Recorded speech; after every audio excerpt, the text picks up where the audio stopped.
Hello, dear students. Today we are going to discuss Bohr atomic model for class 11th. So first postulate जो bore ने दिया वो था आपका atoms has a center called nucleus. हर एक atom के पास centre होगा जिसको हम न्यूक्लियस कहेंगे, ठीक है। सेकंड वन है आपका electron revolve only in fixed circular orbit with fixed energy and fixed velocity. जो आपके इलेक्ट्रॉन है वो एक फिक्स्ड सर्कुलर ऑर्बिट में रिवॉल्व करेंगे, फिक्स्ड एनर्जी होगी और फिक्स्ड वेलोसिटी के साथ। लेकिन जो रदरफोर्ड था उसने कहा था कि जो आपके इलेक्ट्रॉन है वो रिवॉल्व करेंगे, आपके इलेक्ट्रॉन जो रिवॉल्व करेंगे सर्कुलर ऑर्बिट में रिवॉल्व करेंगे, लेकिन वो फिक्स होंगे। इसको जो आपका रदरफोर्ड है वो एक्सप्लेन नहीं कर पाया। लेकिन बोर ने क्या कहा, जो आपके इलेक्ट्रॉन होंगे वो फिक्स्ड सर्कुलर ऑर्बिट में ही रिवॉल्व करेंगे, जिनकी एनर्जी भी क्या होगी, फिक्स्ड एनर्जी होगी और वेलोसिटी भी फिक्स्ड रहेगी, ठीक है। थर्ड है आपका पोस्टुलेट क्वांटाइजेशन कंडीशन।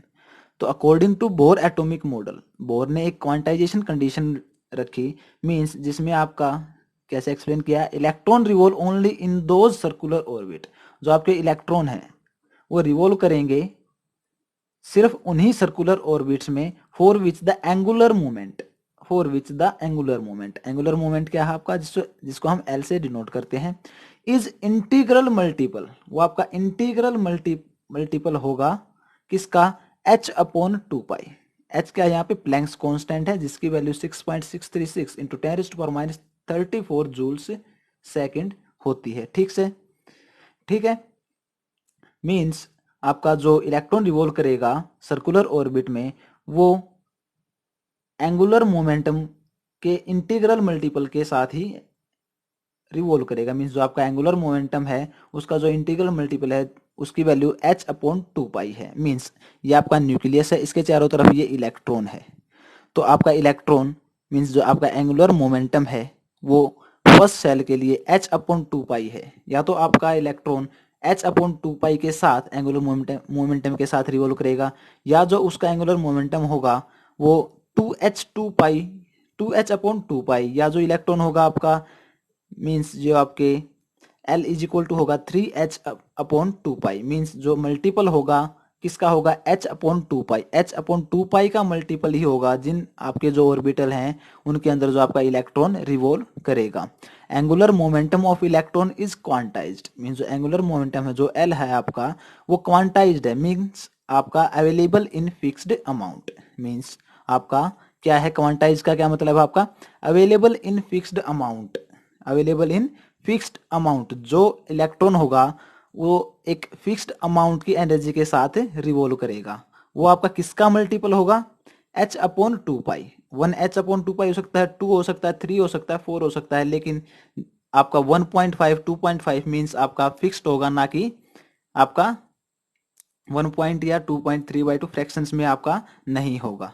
सो आपका कंप्लीट फिक्स्ड अमाउंट होगा, ना कि आपका फ्रिक्शन में, ठीक है। सो आप एंगुलर मोमेंटम को लिख सकते हैं L is equal to N H upon two pi. N क्या है यहाँ पे, नंबर ऑफ सेल्स। एन क्या है यहाँ पे, नंबर ऑफ सेल्स। जैसे कि हमने देखा हो एच अपॉन टू पाई किसके लिए, फर्स्ट सेल के लिए था, two H upon two pi second cell के लिए था, three H upon two pi third cell के लिए था, जिनमें इलेक्ट्रॉन आपका रिवॉल्व कर रहा है। तो N is equal to 1 2 3 and so on रहेगा, आपका सेल्स नंबर को डिनोट करेगा, ठीक है। Angular momentum is equal to L upon M V R. Mathematically या फिजिक्स के अकॉर्डिंग जो एंगुलर मोमेंटम है उसकी वैल्यू होती है एम वी आर। एम क्या है आपका, मास ऑफ इलेक्ट्रॉन है, वी क्या है, वेलोसिटी है, जिस वेलोसिटी के साथ आपका जो इलेक्ट्रॉन है वो रिवॉल्व कर रहा है न्यूक्लियस के चारों तरफ, ठीक है। आर क्या है, रेडियस है इलेक्ट्रॉन और न्यूक्लियस के बीच का डिस्टेंस, ठीक है। So L is equal to angular momentum is equal to M V R, mass into velocity into radius, ठीक है। मीन्स जो आपका इलेक्ट्रॉन है वो रिवॉल्व कर रहा है एक फिक्स्ड सर्कुलर ऑर्बिटल में, फिक्स्ड एनर्जी वाले सर्कुलर ऑर्बिट में, फिक्स्ड एनर्जी के साथ और फिक्स्ड वेलोसिटी के साथ, ठीक है। जिनके बीच का जो रेडियस है वो न्यूक्लियस और इलेक्ट्रॉन के बीच का आर है, ठीक है।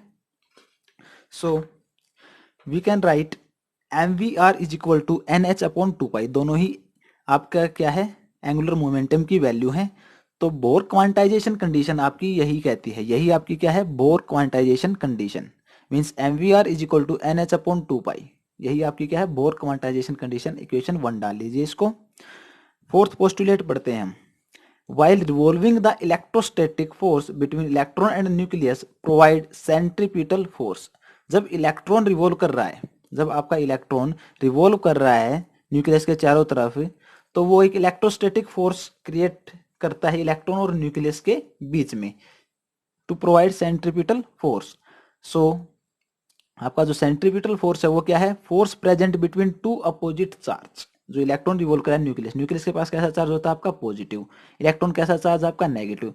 तो दो अपोजिट चार्ज के बीच में जो फोर्स है आपका, मीन्स न्यूक्लियस और इलेक्ट्रॉन के बीच में, उसी के कारण जो आपका जो इलेक्ट्रॉन है वो रिवॉल्व कर रहा है, उसी को हमने क्या कहा, सेंट्रीपिटल फोर्स। ठीक है, तो F E is equal to F C. F E क्या है आपका, इलेक्ट्रोस्टैटिक फोर्स। जो इलेक्ट्रोस्टैटिक फोर्स है कौन सा है वो आपका, सेंट्रीपिटल फोर्स के कारण ही जो आपका इलेक्ट्रॉन है वो न्यूक्लियस के चारों तरफ रिवॉल्व कर पा रहा है।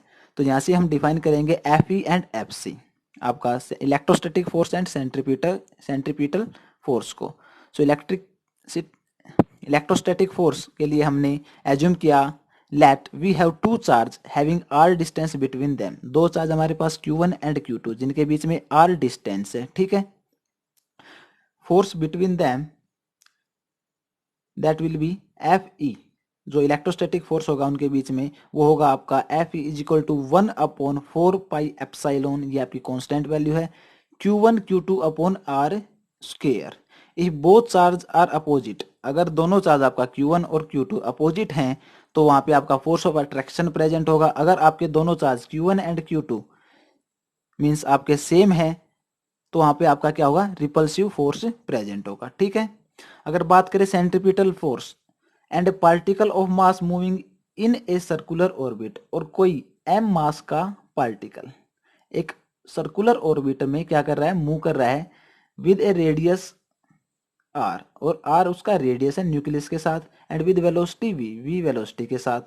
So the force exerted towards centre, जो वो फोर्स लगाएगा m मास का जो पार्टिकल है आपका r रेडियस के साथ v वेलोसिटी के साथ रिवॉल्व कर रहा है एक सर्कुलर फिक्स सर्कुलर ऑर्बिट में, वो जो फोर्स एक्सर्ट करेगा सेंटर की तरफ उसको हम क्या कहेंगे, सेंट्रीपिटल फोर्स और F C. So F E is equal to F C, हमने यहाँ पे सेंट्रीपिटल फोर्स भी निकाल लिया है आपका, और एफ ई आपका इलेक्ट्रोस्टैटिक फोर्स भी। तो F C is equal to M V square upon R. जो आपका एफ सी है सेंट्रीपिटल फोर्स है उसकी वैल्यू होती है M V square upon R. ठीक है, so Q1 and Q2 are charge between two opposite force. Q and Q2 आपके अपोजिट फोर्सेज के बीच में चार्ज हैं, तो Q1 आपका 1 चार्ज क्या है, जो आपका Q1 और Q2 है, आर रेडियस बिटवीन, मतलब आपका डिस्टेंस है इनके दोनों चार्ज के बीच में। तो आपका Q1 1 तो आपका इलेक्ट्रॉन है, मीन्स आपका जो इलेक्ट्रोस्टैटिक और जो सेंट्रीपिटल फोर्स है वो दो अपोजिट चार्जेस के बीच में है, तो आपका एक तो इलेक्ट्रॉन हो जाएगा, दूसरा आपका न्यूक्लियस हो जाएगा।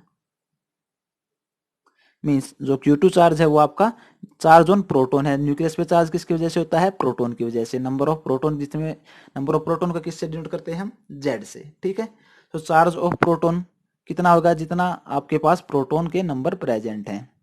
सो चार्ज ऑन न्यूक्लियस 1 प्रोटॉन है चार्ज प्लस E। ठीक है, एक प्रोटॉन का चार्ज कितना होगा, प्लस E। जितना आपका इलेक्ट्रॉन का चार्ज होता है उतने आपका प्रोटॉन का चार्ज होता है। ठीक है, सो चार्ज ऑन न्यूक्लियस मीन्स आपके पास Z number of positive charge है, तो आपका चार्ज हो जाएगा प्लस ZE। सो आपका Q2 is equal two plus ZE। Q1 आपका इलेक्ट्रॉन है, Q2 आपका प्लस ZE है। इन्हीं वैल्यू को हम सब्सटीट्यूट करेंगे FE is equal to FC फॉर्मूले में, 1/4 E की Q1 की जगह E आ जाएगा आपका, Q1 की जगह E आ जाएगा आपका, और जो Q2 है ZE ये आपका आ जाएगा Q2 की जगह, न्यूक्लियस की जगह इसका चार्ज क्या है, ZE प्लस ZE। ठीक है, that will be equal to M V square R, यही आपका दूसरा इक्वेशन होगी। ठीक है, नेक्स्ट आपका fifth postulate, while revolving in a particular orbit an electron neither gain energy nor lose energy। जब आपका इलेक्ट्रॉन एक पर्टिकुलर ऑर्बिट में रिवॉल्व कर रहा है तो ना तो इलेक्ट्रॉन एनर्जी गेन करेगा ना लूज करेगा। मींस एनर्जी ऑफ सेल या ऑर्बिट इज फिक्स। जो आपका सेल या जिस ऑर्बिट में आपका इलेक्ट्रॉन रिवॉल्व कर रहा है उसकी जो एनर्जी होगी वो फिक्स्ड होगी। मींस उन सेल्स को बोर ने क्या कहा, stationary energy levels. Stationary means energy level, stationary energy levels means energy आपकी फिक्स है, चेंज नहीं होगी, ठीक है, ना एनर्जी लूज होगी ना एनर्जी गेन होगी। सो फर्स्ट सेल को n is equal to 1, first cell को उसने क्या कहा, k सेल, दूसरे को l, थर्ड को m, फोर्थ को n का, ठीक है।